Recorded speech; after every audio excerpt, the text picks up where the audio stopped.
Hola, sean bienvenidos todos nuevamente a nuestro canal educativo Sociedad Iluminada. En esta clase veremos un match entre dos personalidades muy relevantes en nuestra historia dominicana. Estos son el general Pedro Santana y Buenaventura Báez, ambos con una vida llena de controversias, éxitos y fallas. Todo esto con el propósito de realizar un análisis y comparación profunda de cada uno de ellos y así comprender un poco más de estas dos figuras de nuestra historia. Sin más que agregar, comencemos.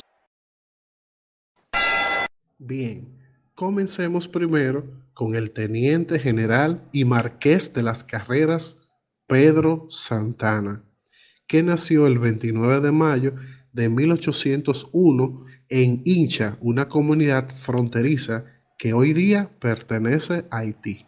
Su padre, que también se llamaba Pedro Santana, era de origen canario, y su madre, Petronila Familia, que era indígena oriunda de México. Tuvo dos hermanos, uno de ellos un gemelo y otro que nació discapacitado. En un principio fue un atero, pero luego fue escalando posiciones por su liderazgo natural que lo llevó de un cargo a otro hasta ser el primer presidente constitucional de la República Dominicana. Tras la caída del tirano haitiano Boyer en 1843, Santa Anna era uno de los grandes terratenientes de la isla y se unió a los trinitarios junto a 3.000 soldados bajo su mando. Libró la batalla del 19 de marzo en Azua, siendo este victorioso de la misma, logrando así el prestigio de héroe de la patria. Justo al término de la Declaración de Independencia, debíamos organizarnos como nación y se crea la Junta Central Gubernativa, presidida por Francisco del Rosario Sánchez. Esto y que los liberales eran mayoría en la Junta. Se sospechaba que era para declarar a Duarte como primer presidente de la República Dominicana, a lo que Santana se enojó y tomó la capital en armas, disolvió la junta, arrestando a los padres de la patria y enviándolos al destierro, acusándolos de traidores. Tomó el poder de la junta y un año después, mediante presiones, logra ser el primer presidente de nuestro país. En sus gobiernos llevó una política dictatorial y de persecuciones a sus opositores. Poco tiempo después, con el miedo a una nueva invasión haitiana y utilizando este pretexto para perpetuarse en el poder, en el año 1861 proclamó la reincorporación de la República a la corona española. En el 1862, con su poder muy debilitado y con la decepción de la nación, renunció al cargo de capitán general. Y en el gobierno español le asignaron el título de Marqués de las Carreras y una jugosa pensión. Pero ya en el año 1863, el pueblo dominicano vuelve y se levanta en armas por su independencia y Pedro Santana se reincorpora nuevamente a la lucha restauradora. Algunas de las características que podemos notar en los gobiernos de Pedro Santana fue que durante su primer gobierno estableció los primeros impuestos, fue el primero en emitir el papel moneda propio de la República Dominicana, reabrió la Universidad de Santo Domingo. Ya en el año 1846 se produjo una devaluación de la moneda, prevaleció la corrupción administrativa, se decretó la expulsión de los trinitarios, puso de nuevo en vigor la Constitución de Moca, buscó el reconocimiento internacional, realizó nuevamente la anexión a España, ratificación de los bienes nacionales y fue el primer caudillo de nuestro país. Pese a todo lo malo que hizo Pedro Santana en sus gobiernos, que fueron dictatoriales, de persecución, incluso de traición, hoy día sus restos descansan en el Panteón de la Patria. Esto por disposición del expresidente Joaquín Balaguer. Hoy en su tumba dice Libertador.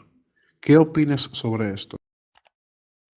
Bien, ahora nos toca analizar el segundo contendiente, y es Buenaventura Báez, alias El Jabao.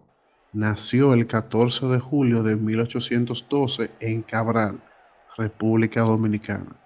Su padre, Pablo Altagracia Báez, fue un rico comerciante, quien tuvo muchos esclavos. Su madre, Juana Méndez, fue una de las esclavas que tuvo su padre. Tuvo 6 hermanos y una hija.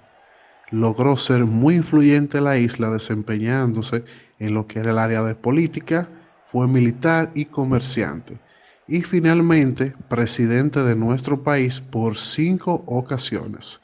Su legado es conocido por ser el padre de la oligarquía dominicana.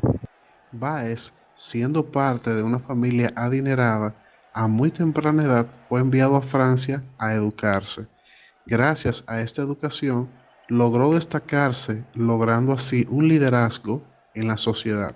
Esto le permitió incursionar en la política, alcanzando designaciones como la de diputado en el Congreso haitiano, una posición interrumpida en el año 1843 con el movimiento La Reforma. Ya en el 1844, lograda la independencia dominicana, llegó a ser presidente por 5 ocasiones. Durante sus gestiones fundó la primera escuela secundaria, pero básicamente sus gobiernos fueron dictatoriales, persiguiendo y asesinando a sus opositores, y se opuso a la anexión a España ostentada por su enemigo Pedro Santana. Ya siendo anexada la República Dominicana a España, gestionó y obtuvo el grado de mariscal del ejército español, con la intención de alcanzar la gobernación de la isla. Luego de la Guerra Restauradora, en el año 1871 logró ser presidente nuevamente por 6 años, intentando varias veces anexar nuestro país a Estados Unidos, pero sus planes se vieron afectados por la oposición de Gregorio Luperón y por el rechazo del Senado de Estados Unidos. Buenaventura Báez se vio envuelto en mucha controversia por su tipo de gestión, causando terror en sus opositores, con su tipo de política que era de persecución. Pero en su último gobierno, en el año 1878, la corriente liberal azul que apoyaba a Báez notó en él un propósito dictatorial y estalló una rebelión armada. Báez se vio forzado a huir del país para siempre. Finalmente, en el occidente de Puerto Rico, a los 71 años, muere. Y así termina la primera parte de nuestro match de personajes de la historia dominicana. No te olvides de realizar la asignación y tomar notas para las preguntas en clase. Muchas gracias y hasta la próxima.